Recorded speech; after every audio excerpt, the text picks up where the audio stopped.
உலக தமிழர்களுக்கு எனது அன்பான வணக்கம். எல்லாரும் எப்படி இருக்கீங்க?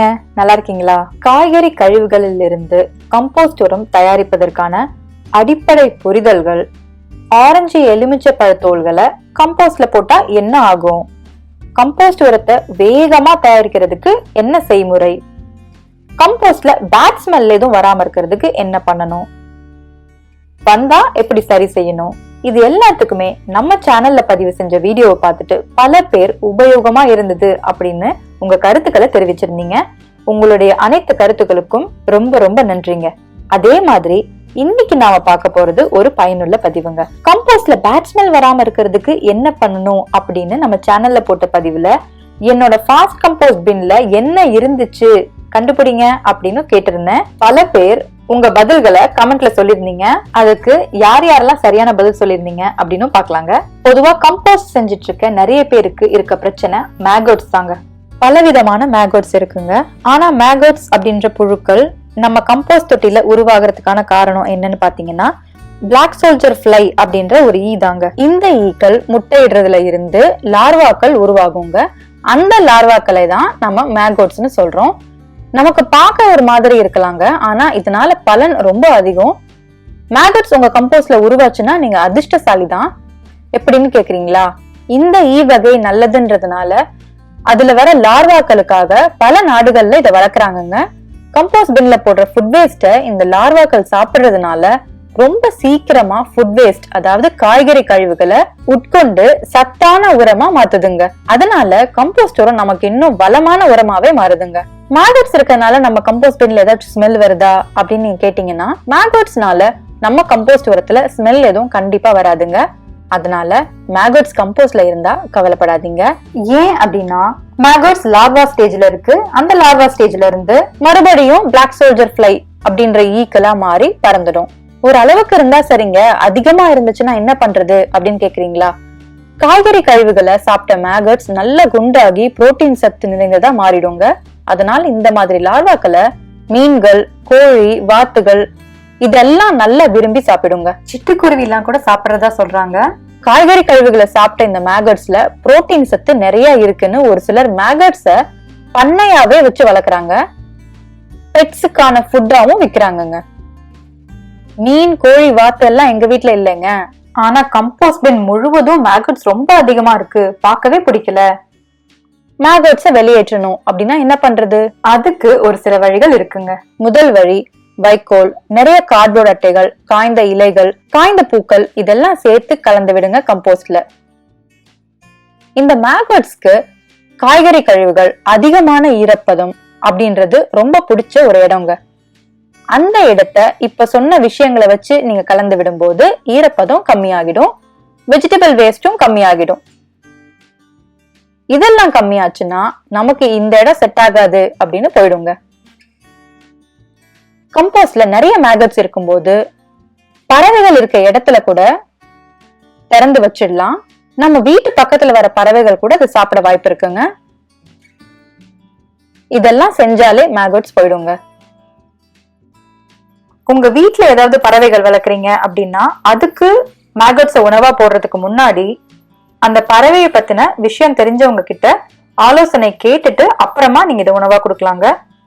இன்னொரு விஷயம் இருக்குங்க. கம்போஸ்ட்ல கொஞ்சம் லைம் கலந்தோம்னா, அதாவது சுண்ணாம்பு, இதை கலந்து விட்டோம்னா கூட மேகட்ஸ் போயிடுது. ஆனா சுண்ணாம்பு சேர்க்கும் போது கம்போஸ்ட்ல இருக்க pH வேல்யூ ரொம்ப அதிகமாயிடுங்க.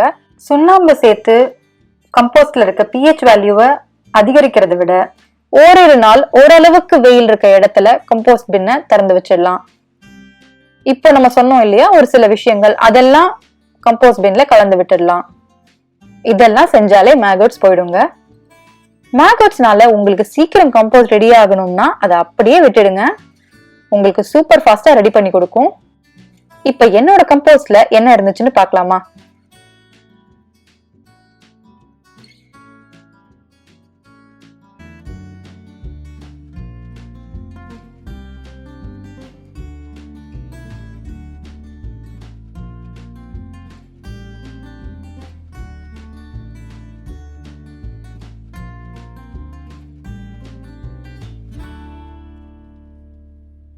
இதோ பாருங்க, மண்புழு தான் இருந்துச்சு.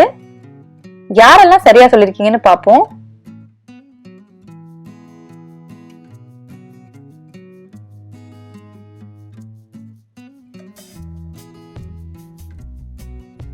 பதில சரியா சொன்னவங்களுக்கும் என்ன இருக்குன்னு ஆர்வமா அழகா கெஸ் பண்ண அனைவருக்கும் ரொம்ப ரொம்ப நன்றிங்க.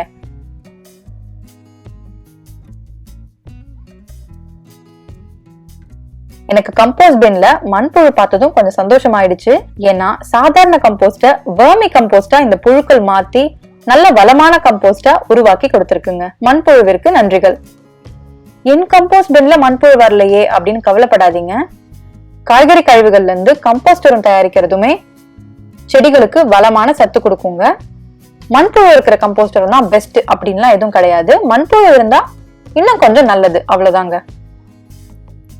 கம்போஸ்ட் பின்ல மேகோட்ஸ் இருந்தா மேலேயே நமக்கு தெரிஞ்சிருங்க.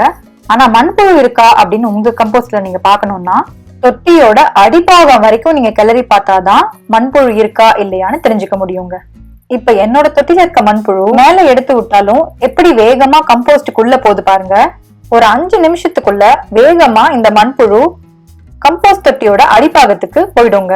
இப்போ உங்களோட தொட்டில மண்புழு இருக்கான்னு பாக்குறதுக்கு உங்களுக்கு ஆர்வமா இருக்கும்னு நினைக்கிறேன்.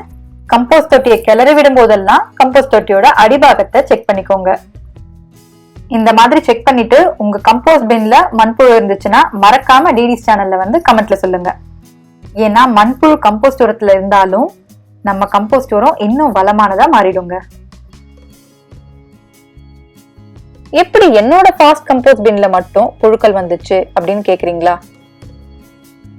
இங்க ஃபாஸ்ட் கம்போஸ்ட் பின் நான் சொல்றதுக்கு காரணம் இந்த கம்போஸ்ட் உரத்தை வேகமா தயாரிக்கிறதுக்கான செய்முறைய பின்பற்றியதுனாலதாங்க. டிடிஸ் சேனலை தொடர்ந்து ஃபாலோ பண்றவங்களுக்கு இது புரிஞ்சிருக்கும் இல்லைங்களா?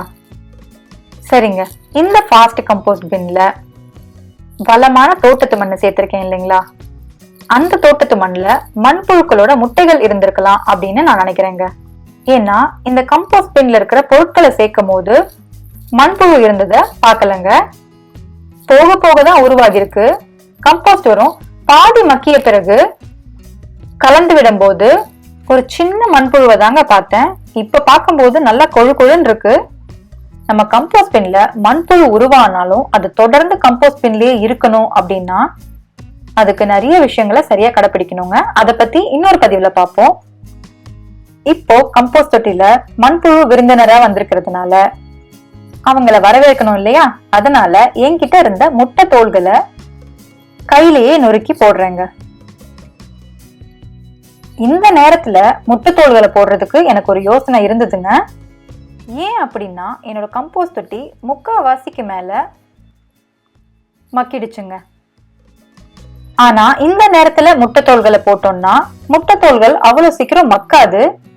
கம்போஸ்ட் உரம் நல்லா முடிகிற நிலைமையில இருக்கும் போது இந்த முட்டைத்தோல்களை போட்டோம்னா முட்டைத்தோல்கள் மக்காம அங்கேயும் இங்கேயுமா இருக்கும். இதனாலதாங்க அந்த சந்தேகம் இருந்தது. முட்டை தோல்களை போட்டதுக்கான காரணம் மண்புழுக்களுக்கு முட்டை தோல்கள் ரொம்ப பிடிக்குங்க. கம்போஸ்ட் தொட்டில இருக்க விருந்தினரை மகிழ்விக்கிறதா இல்ல கம்போஸ்ட் முடி போற நேரத்துல இந்த முட்டை தோல்களை போட்டு சீக்கிரம் ரெடி ஆகிற கம்போஸ்ட இன்னும் கொஞ்ச நாள் இழுக்கிறதா அப்படின்ற ஒரு சந்தேகம் இருந்ததுங்க. ஆனா கம்போஸ்ட் தொட்டில இருக்க விருந்தினர் வேகமா அந்த முட்டை தோல்கள்லாம் சாப்பிட்டிருக்காங்க. ஒரு 5-6 நாட்களிலேயே முட்டை தோல்கள் இருந்த சுவடே இல்லைங்க. அப்புறம் என்னங்க, முட்டை தோல்களோட என்ன சேர்த்திருக்கேன் ஏன் சேர்த்திருக்கேன் அப்படின்னு போன வீடியோலயே சொல்லியாச்சுங்க. இதை கலந்து விட்டதுக்கு அப்புறமா இன்னும் கொஞ்சம் புழுக்கள் பார்த்தேங்க. இதோ பாருங்க, இது ரொம்ப சின்னதா இருந்துச்சு.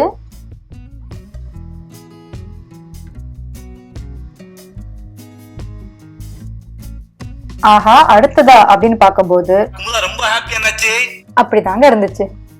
ஏன்னா மேகோட்ஸ் இல்லைனாலும் மண்புழுக்கள் இருந்ததுனால நானும் ரொம்ப லக்கியா ஃபீல் பண்ணேங்க. கம்போஸ்ட் தொட்டி பெருசா இருக்கும்போது நம்ம காய்கறி கழிவுகளும் மற்ற கழிவுகளும் அதிக அளவுல சேர்ப்போம். அப்போ மண்புழுக்கள் இன்னும் அதிக அளவுல கூட இருக்க வாய்ப்பு இருக்குங்க. ஏன் அப்படின்னா தொடர்ந்து மண்புழுக்களுக்கு உணவு கிடைச்சிட்டே இருக்கும். ஆக மொத்தம் மேகட்ஸ் புழுக்கள் இருந்தாலும் சரி மண்புழுக்கள் இருந்தாலும் சரிங்க, நாம அதிர்ஷ்டசாலி தான். ஏன்னா மாச கணக்குல ரெடி ஆகுற கம்போஸ்ட வேகமா நமக்கு ஃப்ரீ ஆஃப் காஸ்ட்ல செஞ்சு கொடுக்கறதுனாலதாங்க. நியூ வியூவர்ஸ், என்னோட மற்ற பயனுள்ள பதிவுகளை சேனல் பிளேலிஸ்ட்ல பாருங்க. ஒவ்வொரு பதிவுமே ரொம்பவும் உபயோகமா இருக்குங்க. உங்க எல்லாருடைய சப்போர்ட்டுக்கும் மிக்க நன்றி.